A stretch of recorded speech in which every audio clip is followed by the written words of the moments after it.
Welcome to Voice of Champions. I'm Quincy, and today we're joined by Binta, who's joining us all the way from Ghana today, and she is the founder of Save the Red Days. Thank you so much, Binta, for your time. For me, time is such an important commodity, so I really appreciate that you have given us that and sitting down with us and having this conversation. I'm going to jump straight into question one, if you don't mind, and ask you, for those who might not know you, who might not know your organization, who is Binta and why are you so passionate about menstrual health? Thank you very much, Quincy, for having me. And I'm very delighted to be doing this with you and like-minded organizations like yours, who are championing the issue of girls and menstrual hygiene and health in general. My name is Binta Al-Hassan Ibn Kimba from Ghana, Accra, Ghana, coming from a slum community called Nima. So why I started to Save the Red Days was the passion I had for issues of women and girls in general, and more especially school-going girls who are having challenges with menstrual hygiene products and then are missing out on school as well. So it all started when I was in a vehicle going for a meeting when this young girl walked up to a man right behind me. She asked him for money, I guess, and then he turned her down and then said all sorts of things to her. So I was curious because she was a girl and she should be in school at that time of the day. And then she wasn't. So I asked her what the issue was, and she mentioned she needed money for sanitary pads, and that is why she's not in school. I asked her the price of the sanitary pads because the prices of sanitary pads differs with regards to the brands. So I wanted to be sure she knows what she was talking about and she knows what she needed, and then she gave me the price. Fair enough. I gave her the money, and the man right behind me was like, "You don't even know what she's going to use the money for. Even if she's telling you the truth or not, you don't know, but you just give the money to her." I was like, yes, I believe in one thing. So far, she's talking about menstruation and the fact that she's not going to school. Whatever she's going to use the money for, I don't really mind. But because of these two things, I just gave the money to her. So this got me thinking, and I was like, why not start something in relation to that? Because growing up, I found myself in a community where it was even difficult for young girls like me and my friends to afford sanitary pads. We grew up in a community where and we saw our parents using pieces of cloth, we call it rags, and that is what they were using. And as to how hygienic this was is another thing for another day. So for Yeah. me, I really gave her the money because I felt that she needed it. She needed to menstruate with dignity, and then she needed to be in school. So I gave the money to her. And I started this with my friends. Yeah. So basically, that's how we started. You know, I love that, and I think it's so important what you're saying because we see it everywhere, right? And I love that you mentioned that to menstruate with dignity. So everywhere, if anybody goes onto your work, they see that a lot. You know, you've been advocating for period conversations and normalizing these with everybody, and part of that is I want people to menstruate with dignity. And I love the fact that you gave that girl time. You gave her your time. You listened because it can take a lot for somebody to literally sit there on the side of the street and beg for money, you know, for this thing that's happening to her that she might not even understand. And I think my question to you now is, you know, can you maybe just give us a picture of the type of regions that you primarily do your work in? Is there a difference? Have you seen a difference in the mentality towards menstruation from where you were from in your region? I think you mentioned it. I don't know if it was Nemo or I'm sorry if I got that wrong. Nima. Nemo, yes. Right. In Yeah. your region compared to anywhere else, is the thinking still the same around menstruation, around, you know, what these girls are doing out of school? Is it still the same in the different places that you guys are impacting? Okay. So I do this. I started doing this in my community Nima because I believe there are a lot of schools around and there are a lot of young girls who needed this education before we spread our wings to other places. So I started this 3 years ago, doing active work for menstruation 3 years ago, even though the organization has been there for about 4 years. I visited one school just closer to where I live. And Nima is mostly dominated by Muslims, which I am one. And the very first outreach we did was in the month of Ramadan. So we were fasting at that time. And can you believe that the one of the teachers in the school told us that why are we talking about menstruation in the month of Ramadan? Why are we talking about blood and all of those things? And I also even talking to the boys. I was like, wow, if we still have people like this who think Yes, like that when it comes to issues of menstruation, it means that we have a lot of education we need to do. People need to be aware. People need to be sensitized that menstruation is menstruation. It is normal. So like I engaged him and tried to like at least let him understand that this is menstruation is a serious issue, but it's not how he's looking at it because yes, when we talk about menstruation, it's something every girl does. It's no fault of hers that she's menstruating. Every month she has to go through, some of them go through all of these pains and the fact that they're not able to afford sanitary pads. So we need to engage these girls in how to even keep themselves clean as and when they yes. are menstruating. But still, I think that he's one person who has made up his mind not to see where we are coming from. So wow, no, not we shouldn't waste our time on such a person. But we believe that little by little, the education will keep going on, and one day you will get to understand where we are coming from. So some of the misconceptions are there. Even the young boys we engage sometimes will tell you that menstruation blood is dirty, and a girl who is menstruating is dirty, and you don't need to get closer to her, and all of those issues that sometimes you're amazed that how did all of these boys get to know these things? Where did they pick this information from? And why are we not getting the right information across to them? Because menstruation is normal, and they have sisters, they have cousins, they find themselves in classrooms with other colleagues who are female. They need to understand this conversation and know how best to even offer their support as and when the time Exactly. comes. So I more think, reason why Save the Right do you know, also involves boys in the conversation when it comes to menstruation. So for the misconceptions, they are there. There are a lot of them, but we are trying our best little by little to debunk all of this. Yeah. I think it's so key that you mentioned the teacher that you came across, right? You were doing this during the month of Ramadan. And I think for anybody who might not have any kind of foundational knowledge or understanding of Islam, I think it's really important that you mentioned that and that you shared that with us, right? Because I think there's a large misconception that the Yeah. taboos and the stigmas that we face around menstruation, women's health, all of that is a cultural thing. But Yeah. I think that there's so many other issues beyond that, right? It's a regional thing, it's a cultural thing, Yeah. it's a religious thing. And you spoke about one of them, which is my question now to you, is what have been some of the biggest taboos or the biggest stigmas that you have found, especially from boys and men in the communities that you are doing your work in? Like, what have been the most prevalent ones that you thought, okay, we really need to um, do education on this one. We really need to now So demystify this. okay. So one was the fact that some of these girls are made to sit at home and not engage themselves in any activities. But part of my education, I speak to people all the time, and then men and boys especially, because we need to get them on board, as I mentioned. So one of the things one person told me, which is a male, was the fact that he won't allow a girl who is menstruating to cook for him. I was like, wow, where is all of this coming from? The fact that she's menstruating does not mean that when she cooks, the blood is going to get into the food. So why do we have some of this mentality? And it's not just him. A lot of people we spoke to gave us the same reason that this they won't allow girls cook for them, or even if they find themselves in houses or homes, girls are not supposed to cook when they are menstruating. Probably another person who isn't will do that. And the other thing is to for some of these girls to be made to sit at home and not um probably they would find a place for a room where you are confined, and then when you are done menstruating you can come out and meet people. So that's I also found as a cultural thing, because that is their belief. So how best can we get people to start thinking otherwise? But then it's difficult when it comes to changing behavior of people. So it's not just a one-time thing that you can just jump Yes. on it and achieve it.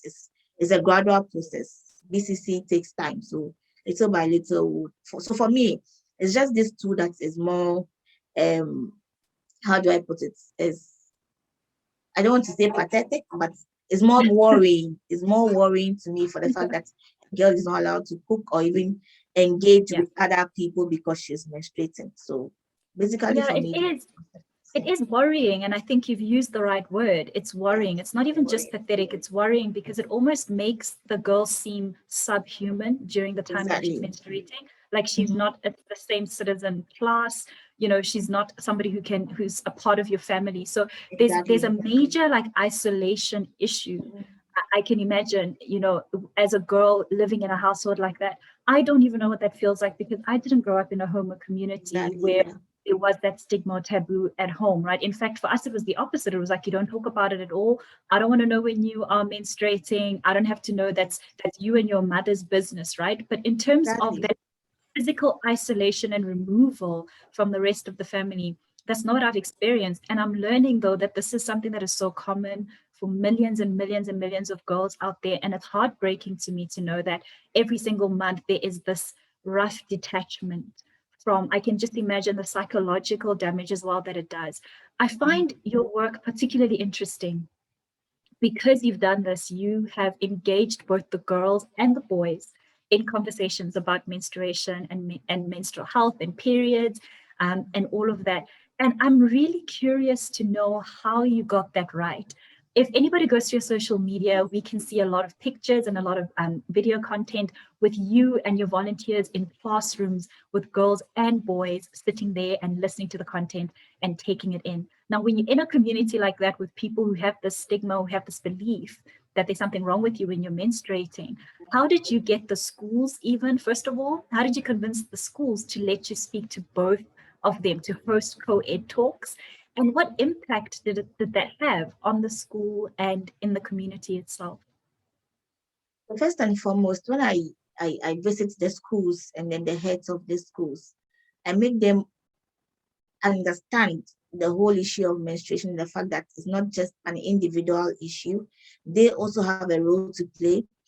In our curriculum, we have something on reproductive health, but then it doesn't really go into details when it comes to menstruation because for most of these teachers, they believe that the children must know because they are coming from homes. So their parents would probably take them through all of this education. When you go to their homes, the parents are also shy to talk to their children about issues of reproductive health. So believe that when the children go to school, they are going to learn from there. So at the end of the day, there's nothing being achieved because the parents think the teachers will teach them, and the teachers also think the parents will teach them. So you're not getting what we need to get. So that is how come we step in as if the red is to educate these girls. So I let the teachers understand that this is what we are doing. And for the fact that Yeah, we need the boys on board. The very first time we were doing this, one person told us that if you let them know you're going to involve boys, they wouldn't allow you. of And I was like, course, no, yes. I'm not going to lie to them and then Yeah, get there and then expect that I'll find boys there. I'll let them know the issues on the ground. And when they understand what we want, I'm sure they're going to allow us to talk to the boys. So it wasn't difficult because I made the teachers also understand what the issue was. So the fact that if you involve boys, this is the results you are going to achieve. And if you don't involve boys, this is what you are going to achieve because they also have children, both boys and girls. So if yeah. they have boys in their homes and the boys understand that menstruation is an everyday thing, it is normal, the girl is not sick, they would also be able to offer their support when the girl is in need and there is nobody at home. So they were like, okay, this is a very laudable idea. Let's do this. So the very first school we went to, the headmistress gave us the opportunity. We spoke to the boys. That is where we had the issue of the one male teacher who walked up to us and asked us why we were doing this. And I believe that he's one out of like 1,000 people that also have this mentality. So it's a gradual process. We'll get there. For the boys, I think that so far, so good. They have been supportive, they have been helpful, they have learned a lot because after every um engagement, we asked for their feedback. And the boys will tell you that they didn't know this before. They didn't Yes, know that menstruation was normal, and then they could also play a role when it comes to menstruation because they find themselves in the classroom with a girl. At that time, she's menstruating. She doesn't know what she's supposed to do. As a boy, he can quickly run to the school nurse to ask for sanitary pad for this girl and then help her with it. If he has a cardigan on, he can help her use the cardigan to wrap around her skirt so that other people will not I see the love stains of that the so blood. And much. yes, and this is the impact that Yes. we are making, and this is the results we are getting. So after every outreach, I get feedback from these boys, and they tell you wonderful things. we don't give sanitary pads to the boys. We only give it to the girls. But the very last outreach we did, I had the boys I spoke to, they walked up to me after the outreach and they were like, Madam, can I get a sanitary pad for my sister? And I was so happy. And I was like, wow, if we are getting young boys coming up to me to ask me for sanitary pads, then means that we are getting somewhere. And the boys need to be involved when it comes to education and menstrual health and hygiene.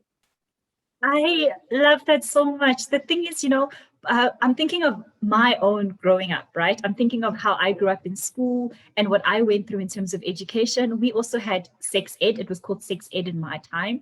And I went to a Catholic school. So the minute we had those classes, we were separated, right? They would take the girls to one classroom and they'd take the boys to another classroom.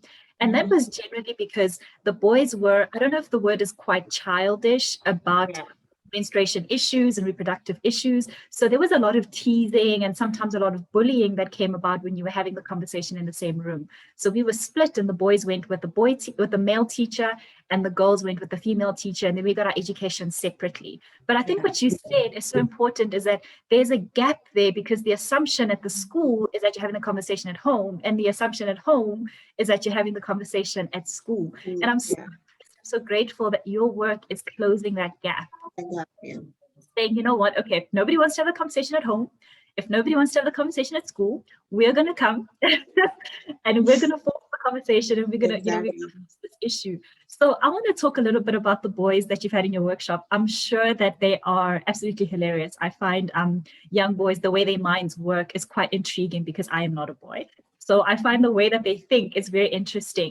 I mean, what has been some of the most I don't even want to say hilarious, but maybe some reactions that you thought, really? Is that what you think about menstruation? Yeah. That was quite innocent, that wasn't really harmful or really a very negative thing, but you thought it was so far-fetched that it was a little bit funny, and you're like, okay, let's actually tell you the truth now about menstruation. Have you had any kind of those conversations? Yes, we have. So, when we visit schools, the very first thing we ask is what we think menstruation is. And because we know the girls already know this, I don't ask the girls, we ask the boys. And one boy was like, Madam, I don't know, I don't menstruate. And I was like, okay, that's fine. But I'm sure you've heard about me. She was like, yeah, I know it is blood. The girls see blood. As to where the blood comes from, I don't know. I was like, okay, that's fine. At least you have an idea that it is blood. We get some of these stories, hilarious stories from these boys. And then one boy was like, for his sister, every when it gets to that time, she's sick. She's always sick and she doesn't go anywhere. So he knows that probably she's menstruation. And I was like, okay, so some people menstruate with a lot of cramps. So probably when it starts, she's going through a lot of Yeah. cramps, and then that is what is making her sick. I was like, okay, for some people they are weak, they throw up, they vomit, they do all sorts of things. I was like, yes, so we are all different. We all have different physical. So people would experience menstruation differently. So some of these things you get the boys telling you, and you find out that probably they have an idea, but as to how Yeah. everything is happening and all of those The things, mechanics of they how it works exactly they don't know biologically.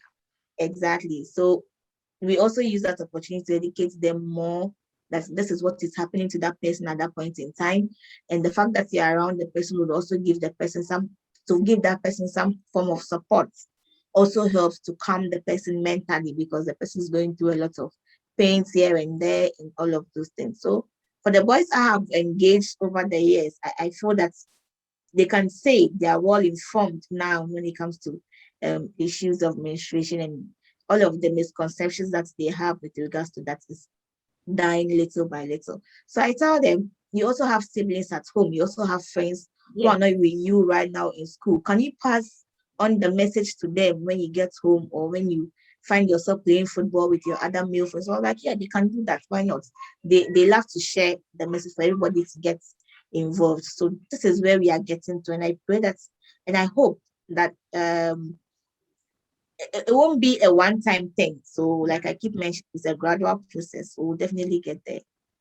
I certainly don't think it's a one-time thing. I mean, just from Yeah. you saying that you had a couple of the young boys come to you and say, Madam, Mm-hmm. please also give me sanitary pads because I've got a sister at home. I mean, that for me is already making massive, impactful change within the community. And that's what I was curious about to say, what positive impact have you seen, not just in the school system and environment, right, which is where you're actually working and having the conversations, but the ripple effect that it does within your community. And it just seems like it's just one of those things where you really are changing the world around you, one conversation at a time, having conversations with girls and boys. And I love the fact that boys leave the workshops and they leave the classrooms quite excited to go out there and tell everybody, this is what I've learned now about menstruation.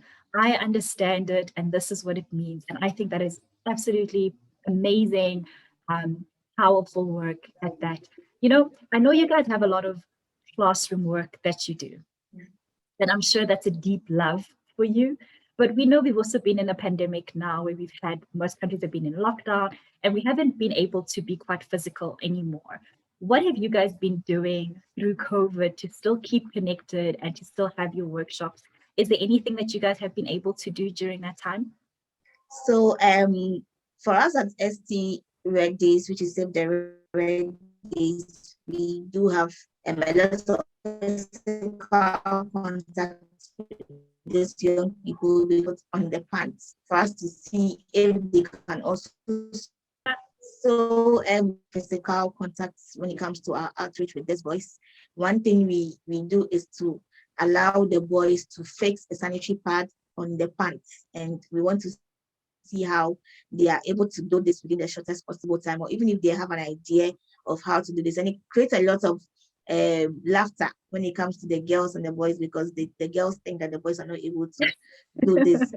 So this was a way we were also involving the boys, not just talking to them, but then we also wanted to get them involved in whatever was happening.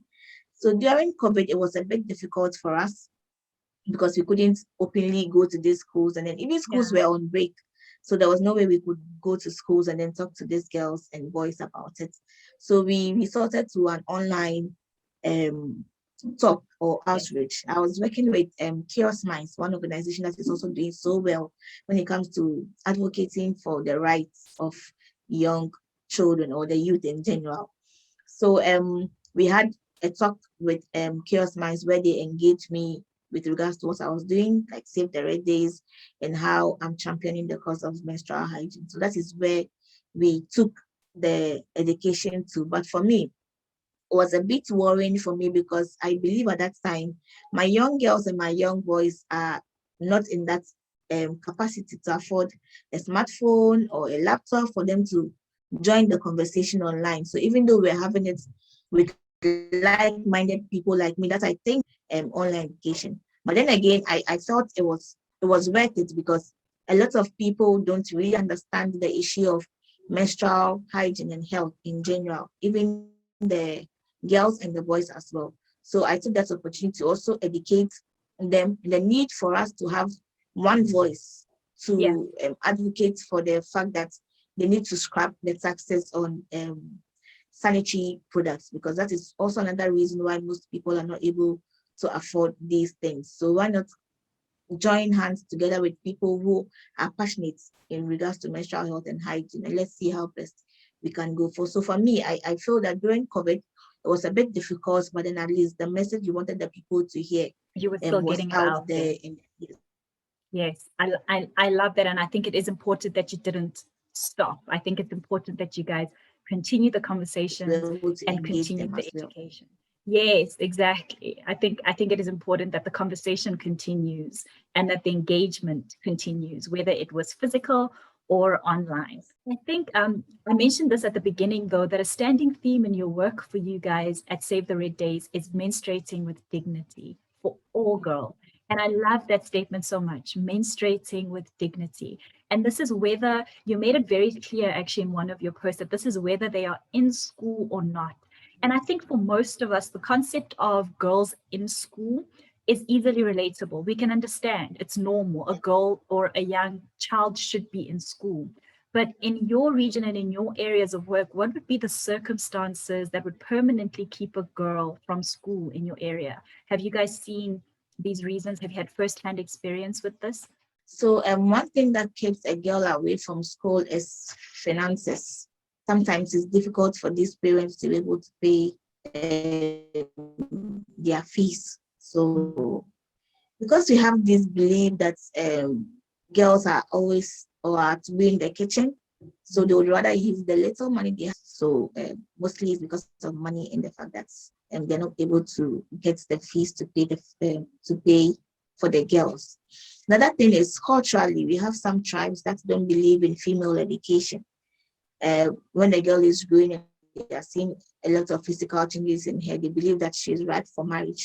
So they would rather make her marry than take her to school, because at least when she marries, they're going to get some money home to take care of the rest of her siblings. So culturally, that is their belief. Girls are not supposed to be in school. So these are some of the major reasons you would find girls not being in school, and for the fact that she's not also able to afford some of the basic things that she will need in school. So this girl will sit at home, and then there's the issue of menstruation would also keep her away from. Don't allow girls to be in school from where I come from.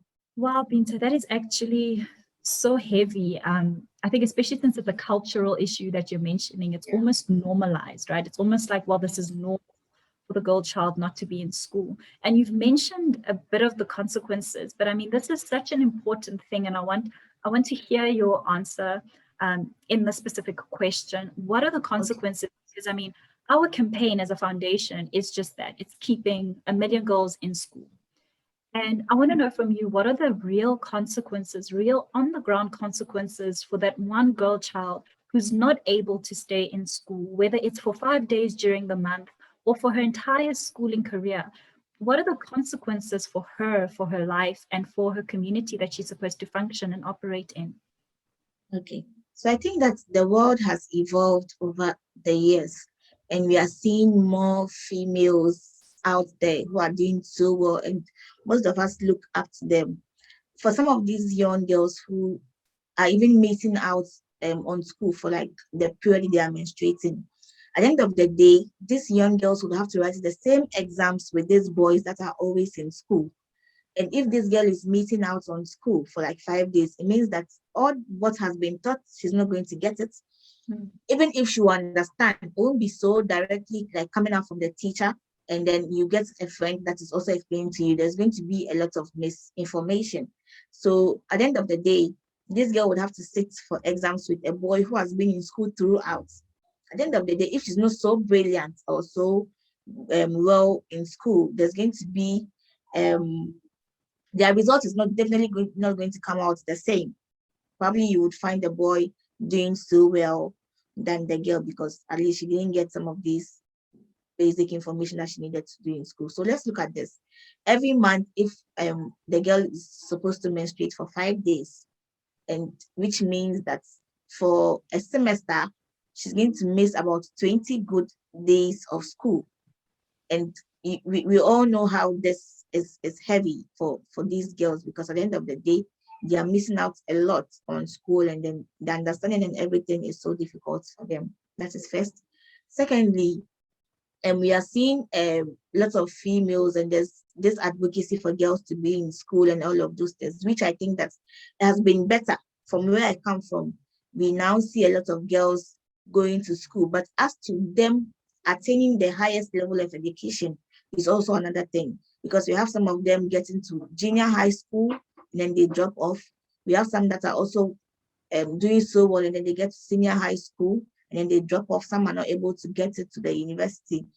So all of these things puts a burden on these girls, because somebody who has been to senior high school is different from somebody who has attained university education. So you can see that it gives you like a class, Yeah, or it for puts these sure. girls in different classes, because somebody who has been to university is definitely going to get a better paying job than somebody who has been to just the junior high school or the senior high school.